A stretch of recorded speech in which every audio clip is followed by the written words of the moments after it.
What's one misunderstanding you wish more leaders would let go of? The belief that psychological safety means comfort.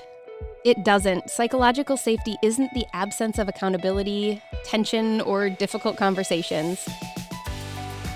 Welcome to Beyond the Class, From Knowledge to Action, the audiocast that helps Chapman Foundation alumni turn skills into practical, intentional actions for everyday life. I'm your host, Adam Solgit. Today, we're talking about psychological safety, a concept that's become central to conversations about leadership, trust, and workplace culture. Let's look at a few data points to frame our conversation. Google's landmark Project Aristotle study found that psychological safety was the single most important factor separating high-performing teams from the rest.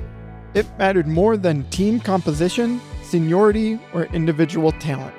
According to McKinsey, 89% of employees say psychological safety is essential in the workplace, and decades of research from Harvard Business School professor Amy Edmondson have shown that when people feel safe speaking up about concerns, mistakes, and new ideas, organizations learn faster, collaborate better, and adapt more efficiently. So, if psychological safety is that important, why does it disappear when organizations face growth, uncertainty, or pressure? To help us answer that question, I'm joined by Katie Trotter, Chief Program Officer at the Chapman Foundation for Caring Communities. Katie, welcome back. Thanks, Adam. It's great to be here. And I think that question gets right to the heart of the challenge. Most leaders genuinely want people to feel safe and valued, but psychological safety isn't sustained by good intentions alone. It requires shared strategies that help organizations maintain trust even when things become difficult. And that's really like the focus of your most recent blog titled Trust That Holds. One of the things that stood out to me was your statement that psychological safety is not a cultural perk, it's a strategic capability. What do you mean by that? I think a lot of organizations treat psychological safety as something that leaders create through things like personality, approachability, or even empathy. And don't get me wrong, Adam, those qualities absolutely matter, but psychological safety isn't something that leaders perform. It's something that organizations cultivate. We know that people feel psychologically safe when they experience consistency over time. Things like consistent expectations, feedback, consistent leadership responses, consistency when it comes to signals about what matters. And when those experiences are present, trust grows. So that it makes sense, if trust grows when they're there, when they're missing, people start to become cautious. And then when your people are so busy protecting themselves, they're focused on that instead of contributing their best thinking. Yeah, that's interesting because I think many leaders assume that if I care about people, they'll naturally just feel safe, right? But you're saying care is important, yet it isn't sufficient by itself. Exactly. Care without structure can become inconsistent. And then trust, as I mentioned, struggles to grow in that inconsistency. People aren't sitting around simply asking, does my leader care? What they're asking is, can I predict how this environment works? Is it okay for me to raise my concerns? Can I ask a question? Is it okay for me to make a mistake and learn from it? Psychological safety emerges when those answers become reliably clear. So your blog outlines 6 strategies to help psychological safety spread and hold throughout an organization. Let's start walking through them. Strategy number 1, shared language creates predictability. What's the connection between shared language and psychological safety? Adam, I feel like I'm having flashbacks because I think we've covered this in a few different audio casts that we've done together because this shared language is so powerful. When you have teams that lack shared language, people end up spending a lot of energy just trying to interpret conversations. They're wondering what someone really meant. They question whether it was safe to raise a concern. They worry about how their words will be received. It takes so much energy away from where it could be spent. Shared language is a way to reduce that uncertainty. When teams have common ways to talk about emotions, impact, expectations, and needs, communication becomes way more predictable. And in that space, people start to gain confidence that they can express themselves without creating unnecessary conflict. Right. So instead of spending so much energy decoding a conversation, people actually spend their energy contributing to conversations. Exactly. What is one of the ways that the Chapman Foundation helps organizations create a shared language? A lot of this comes through our work through the Caring Workplaces. We do learning and development trainings with teams. And what that allows us to do is just kind of level set with what are some terms that we can use? What are some common definitions that we're able to all come back to? And it just creates a great foundation for teams to navigate. Also, what about our foundational class, Our Community Listens, Our Community Serves? Are those some of the first stepping stones that organizations or individuals end up taking as well? Absolutely, especially when we think about psychological safety. Our Community Listens talks a lot about how do we really understand the strengths that different people bring to the team, how to listen while staying out of judgment. And even in serves, we really work to have some common language around things like accountability and some of those more challenging topics for teams to talk through. Awesome. Let's move on to tip number 2. You've mentioned this. Trust is built through consistent leader behavior. Tell me why consistency matters so much. Because leaders are emotional reference points. People are paying attention to how their leaders respond, especially when pressure is high. If a leader reacts one way on a Monday and a completely different way on Tuesday, people begin to feel uncertain. And when people start to feel uncertain, that's when we start to see a lot of silence creep in. And again, what we mentioned earlier, people are so distracted using their energy to try to decode what their leader actually wants. Trust grows when leaders regulate themselves, respond instead of react, and provide steady signals during difficult moments. There was a statement in your blog that I really loved. Trust grows through consistency, not charisma. The concept here of building trust through consistency and not just like all the promises in the world from someone who's got lots of energy. I love this concept. Yes, and nothing against charisma, right? Charisma might do a great job of attracting people, but consistency is what helps people stay engaged and speak up. So moving on to tip number 3, clear expectations reduce unnecessary fear. How does clarity play a role in creating psychological safety at work? One of the fastest ways to create anxiety is ambiguity in what success looks like. If people don't understand that, or how decisions are made, or who owns what, they naturally start protecting themselves. Human instinct kicks in. Ironically, many leaders think being caring means removing discomfort, but it is more than that, and often the most caring thing we can provide is clarity. Clear expectations reduce guesswork. They help people take risks because they understand the boundaries they're operating within. So psychological safety isn't about lowering standards really, or making it easier for the team. Not at all. It's about helping people clearly understand the standards. And I feel like in those spaces where people have a clear understanding of where they're at, their head's not distracted by ambiguity, that's when you really start to see people's best skills get contributed to the team. They're bringing their ideas, their concerns, and people are really productive. I'm guessing that really helps feed innovation and growth. Absolutely. Our 4th strategy is feedback normalized as a skill.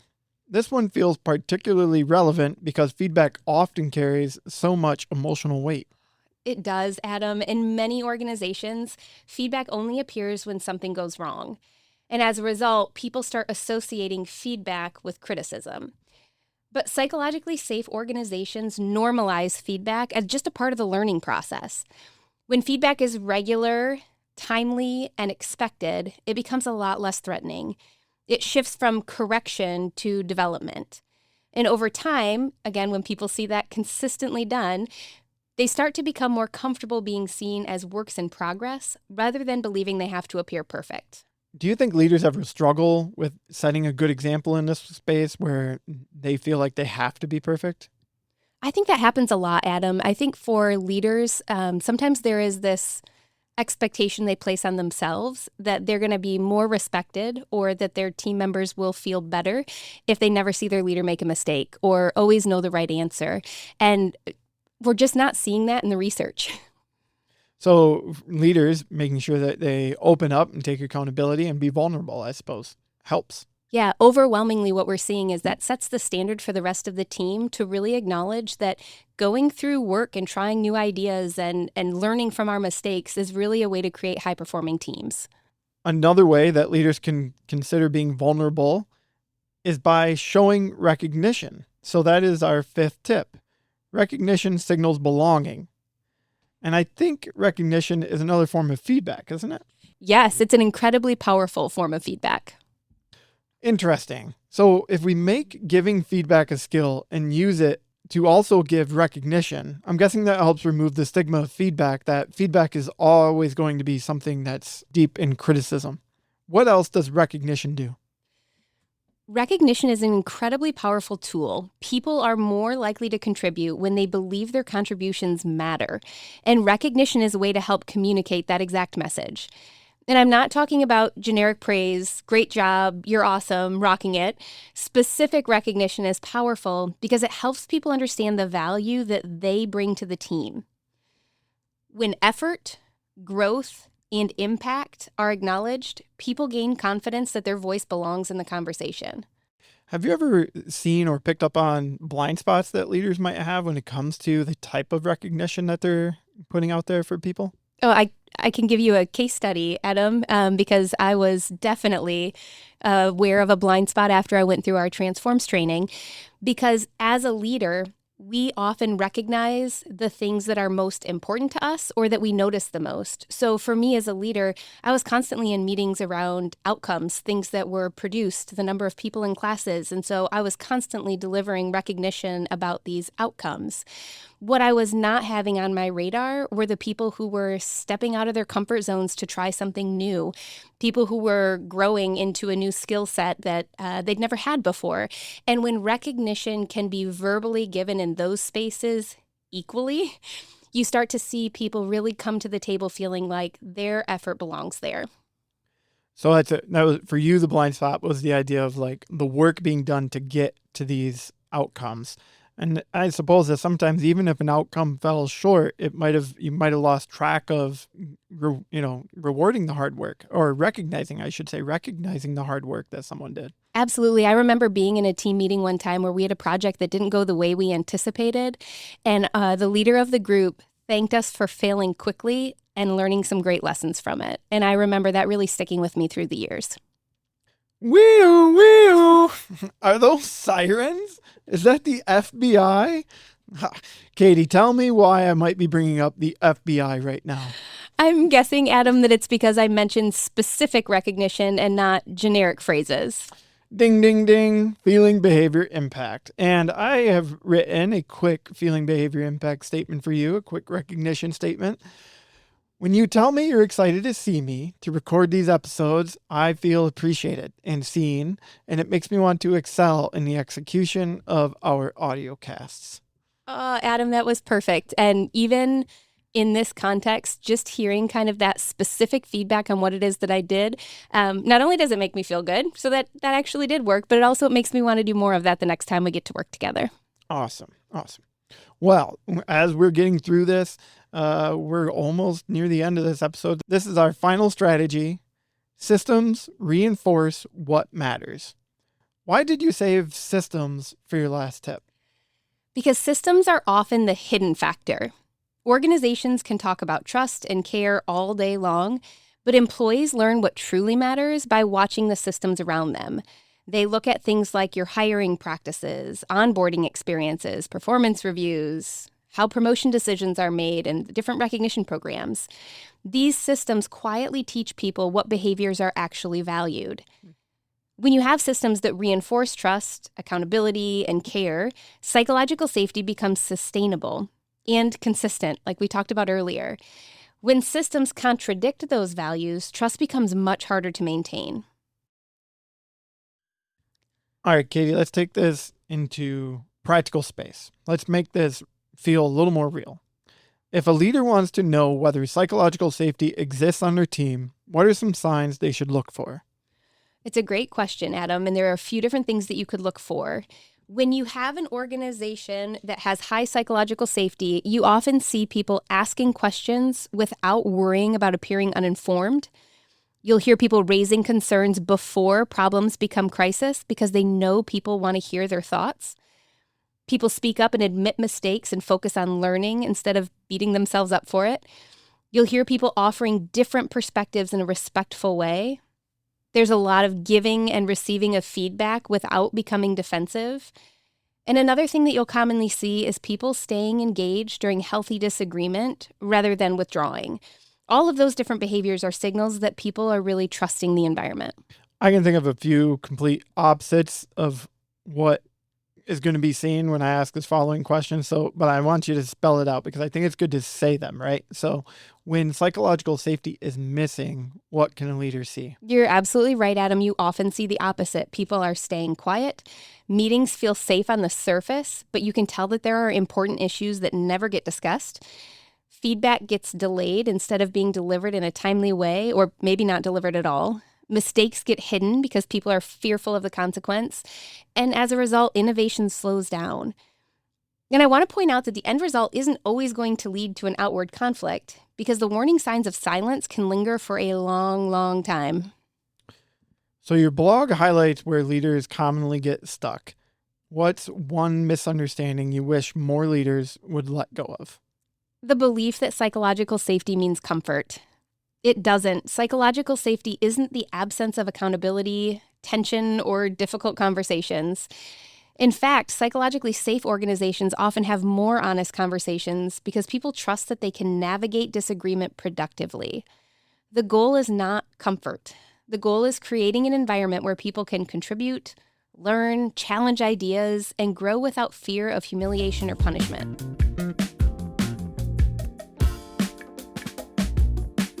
All right, Katie, let's quickly recap the 6 strategies that help trust hold inside an organization.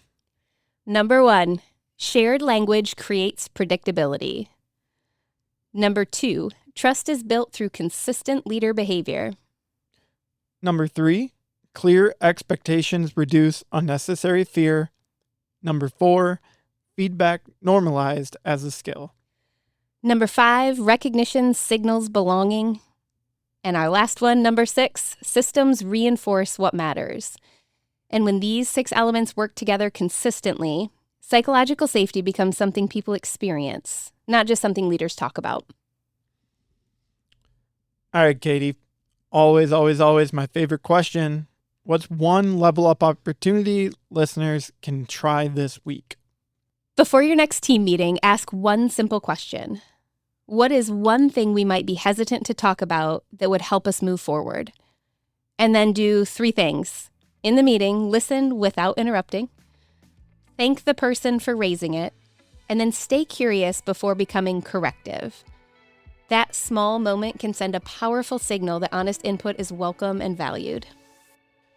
If today's conversation resonated with you, share it with a colleague, teammate, or leader who is working to build stronger trust within their organization. Katie, thank you for joining us and helping us understand more about psychological safety. If someone wants to bring more of these skills into their team, into their organization, what can we do for them? If a person wants to check out our website to see our different learning sessions, we would love to work with teams or organizations that are interested in a learning session on psychological safety. We also love to have the bigger conversation around how psychological safety fits within a bigger cultural strategy. And that would be learning more, I suppose, about our Caring Workplace program. Yes. Katie, thanks again for being here. I'm always so grateful to spend time with you and share these skills. Thanks, Adam. It's been great to be here. Until next time, we're inviting you to walk your path with intention because you are the message. Take care, my friends.